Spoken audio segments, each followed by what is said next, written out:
एक समय की बात है। एक बार एक राज्य था। उसके राजा के सभी मित्र राज्यों के साथ बहुत अच्छे व्यवहार थे, यानी वो सभी के अच्छे दोस्त थे। सभी के यहाँ आना जाना लगातार लगा रहता था। इसीलिए सभी राज्य उनके लिए आए दिन कुछ ना कुछ भेजते रहते थे। कभी जेवर हो, कभी खाने को कुछ हो, कभी वस्त्र हो, कुछ ना कुछ गिफ्ट्स हमेशा देते रहते थे।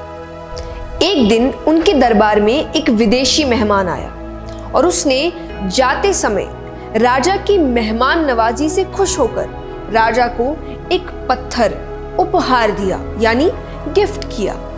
राजा को वो पत्थर बहुत ही अच्छा लगा। उसने उस पत्थर की भगवान की मूर्ति बनाने का हुक्म दिया अपने मंत्री को। राजा उस मूर्ति को अपने राज मंदिर में लगवाना चाहते थे। राजा की अनुमति पाकर, परमिशन लेकर मंत्री एक कारीगर के पास जाता है। उसको पत्थर देकर कहता है कि इसकी एक अच्छी सी मूर्ति बनवा दो। ये काम 10 दिन के अंदर हो जाना चाहिए। इसके बदले तुमको जो चाहिए वो मिलेगा और साथ ही साथ 100 सोने की मोहरें दी जाएगी। ये सुनकर कारीगर बहुत खुश हो जाता है।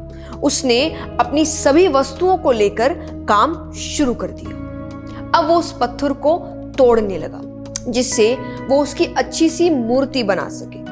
कई बार चोट मारने पर भी वो पत्थर नहीं टूटा। उसने उस पत्थर पर लगभग 50 चोट मारे। करता रहा पर वो पत्थर टूट नहीं रहा। अंत में एक चोट मारकर वो कहता है, अब ये काम मुझसे नहीं होगा। अरे, जब इतनी चोट खाने पर भी ये पत्थर नहीं टूटा तो अब क्या खाक टूटेगा। वो उस पत्थर को वापस मंत्री को दे देता है और कहता है इसकी मूर्ति नहीं बन सकती। लेकिन मंत्री को तो किसी भी हाल में मूर्ति बनवानी थी, राजा का हुक्म जो था। मंत्री उस पत्थर को लेकर दूसरे एक साधारण कारीगर के पास जाता है। जैसे ही उस कारीगर ने एक चोट मारी और वो पत्थर टूट गया तो वो उसकी मूर्ति बनाने लगा। मूर्ति बनाकर उसने मंत्री को दे दी। मंत्री ने उसे मोहरें दे दी।